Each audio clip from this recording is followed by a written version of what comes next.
उता पारी गाउँतिर पुगेर ल पारी गाउँतिर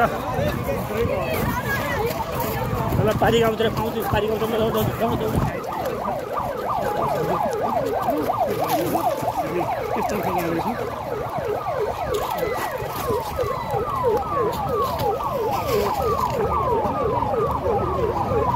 महाराजा सामुदायिक भवन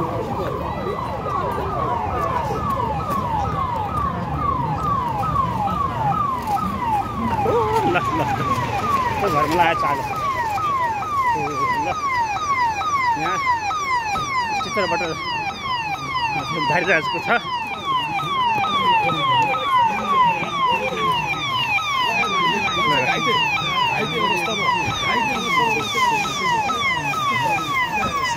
स्टेसनबाट मान्छेलाई यहाँ यसरी बोकिएको छ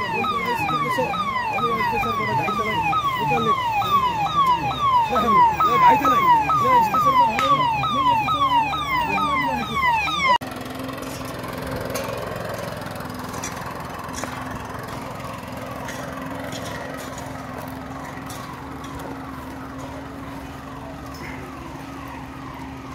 काउसती एउटा नम्बर 1 को महाराजा मन्दिर नजिक वनमा अब लागेपछि हामी पनि प्रयास जारी गरेको छ र काउसती नगरपालिकाको दमकल पनि बोलाइएको छ आउँदैछ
Barkal.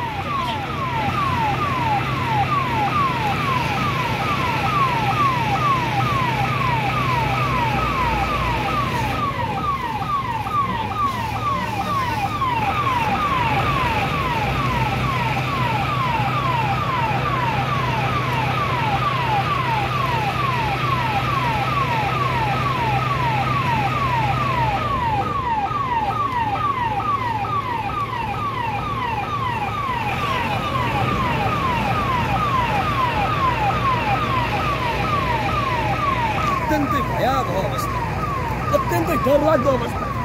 दिन दहाडै आगोमा जङ्गलमा आगो लागेको छ यहाँ सुरक्षाको प्रहरी एनसीसी लगायतका टिमहरू त्यति बेला जङ्गलमा आगो नियन्त्रण गर्नको लागि विभिन्न घरमा लाग घरमा भेट्यो यो त यहीँ त पाइपै सिधै माथि घरमा फुलाएछ ल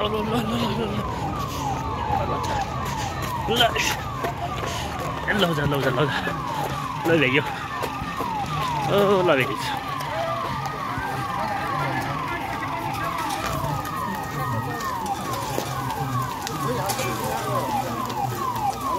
बर्बाद भएछ नि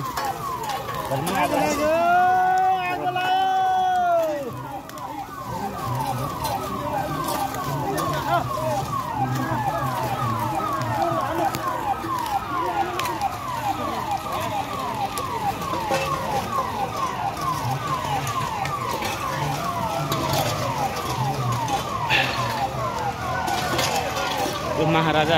टोलमा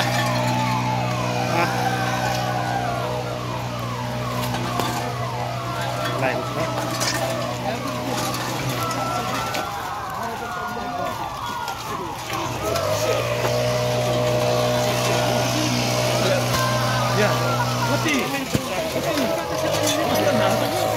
गर्मीको समय छ हामीले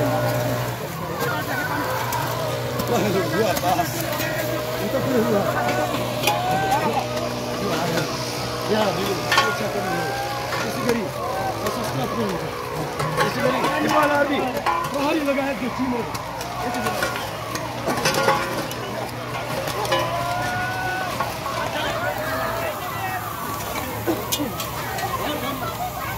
रोइरहनु भएको छ दर्शकले कसरी के हालत हो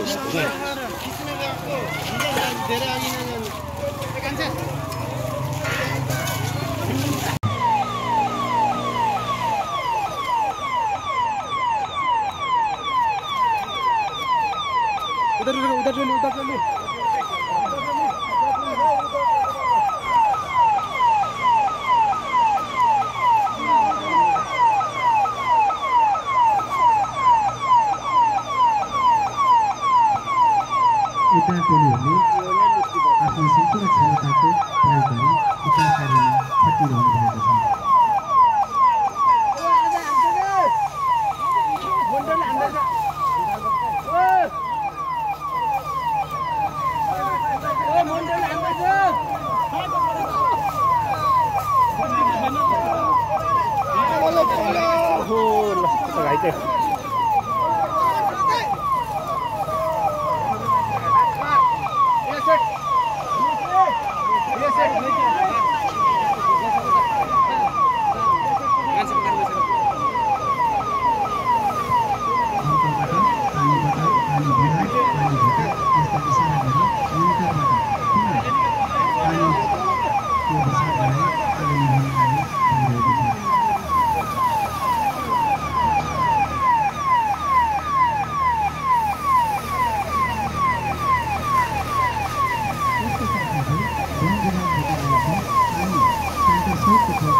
उपचारको लागि मध्य दिल्ली जिल्ला अस्पतालमा लग्ने कार्य हुन गइरहेको छ।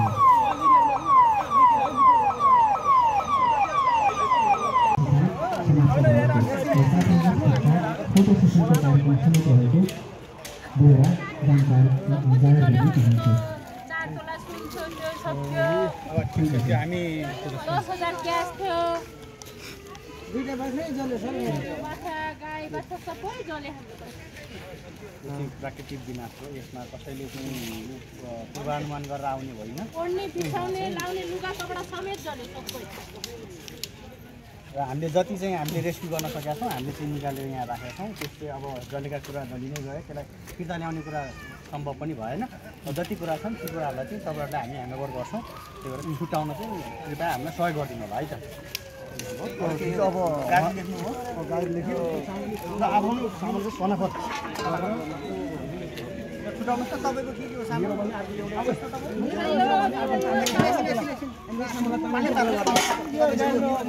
तपाईँ यता आउनुहोस्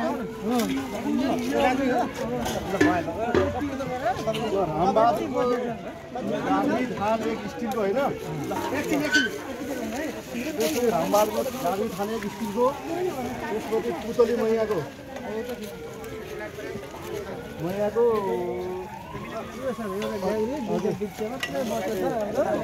ओदमबहारको दुईवटा तबेला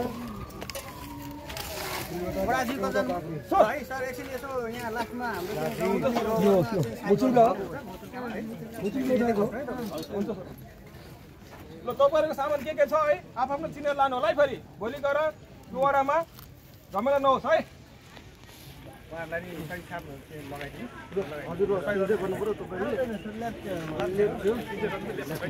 अहिले सिग्नेचरै गर्नु उहाँलाई पनि गराउनु राम्रो भयो श्रीमान आजको यो सिमुलेसन एक्सर्साइज यही समाप्त भएको साथै अब फोटो सेसनको कार्यक्रमहरूको जाहेर गरियो स्थानीय रोबर 3 जनालाई साइन गरौँ अनि लास्टमा वडा जिल्ला है साजीलाई त्यहाँ क्षति भयो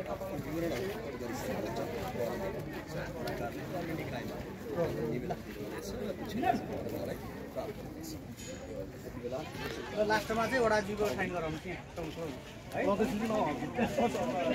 नआउनु पर्ने घटना घटेको हुन्छ गाह्रो अप्ठ्यारो नमान्नु होला अब के गर्ने है देशको सहयोग गऱ्यौँ अब त्यसमा चाहिँ हामी सबैजना सुरक्षित रहनुपर्छ प्राकृतिक विपत्तिमा चाहिँ हामी आफै चाहिँ चलाएको पनि हुनुपर्छ है त्यो भएर चाहिँ अब भविष्यमा यस्ता खालको चाहिँ यो प्राकृतिक विपत्ति मानवीय कृषि या प्राकृतिक रूपमा चाहिँ त्यसलाई चाहिँ हामी चाहिँ सचेत बनाउँ यो डढेलो जन्य चाहिँ प्राकृतिक विपत्तिबाट सबैजना बचौँ है त